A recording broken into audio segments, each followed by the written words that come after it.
मुस्लिम देशों के सामने मोदी सरकार ने टेके घुटने, लेकिन अब मोदी सरकार घर में ही घिरती नजर आ रही है। सुब्रमण्यम स्वामी बोले कि एक छोटे से देश से करा ली बेइज्जती। नुपुर शर्मा और नवीन कुमार को निकाल ले जाने के बाद एक बड़ा तबका बीजेपी से नाराज चल रहा है। इसी बीच अब सुब्रमण्यम स्वामी ने कहा कि चीन, रूस और अमेरिका से बेइज्जती कराने के बाद अब हमने छोटे से देश कतर से अपनी बेइज्जती करा ली है। बीजेपी सांसद सुब्रमण्यम स्वामी ने नुपुर शर्मा मामले पर मोदी सरकार पर एक बड़ा हमला बोला है। स्वामी ने कहा कि खाड़ी देशों के सामने मोदी सरकार पूरी तरह से झुक गई है।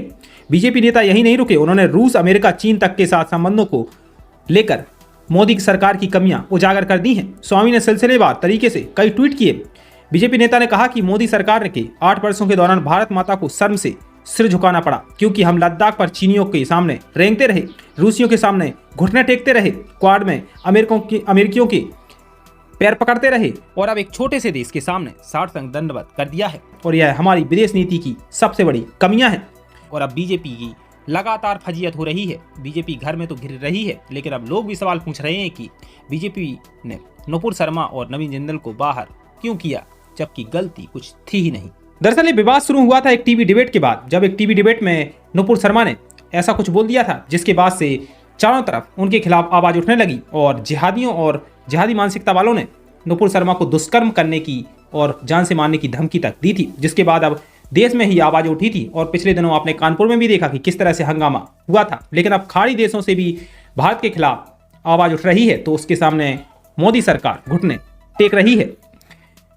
कतर, कुवैत और ईरान ने भारतीय राजदूतों को तलब किया है और इसी बीच बीजेपी ने बयान जारी करके कहा कि वो सभी धर्मों का सम्मान करती है। फिर नुपुर शर्मा को पार्टी से बाहर का रास्ता दिखा दिया। साथ ही दिल्ली मीडिया हेड नवीन जिंदल को भी पार्टी से बाहर कर दिया।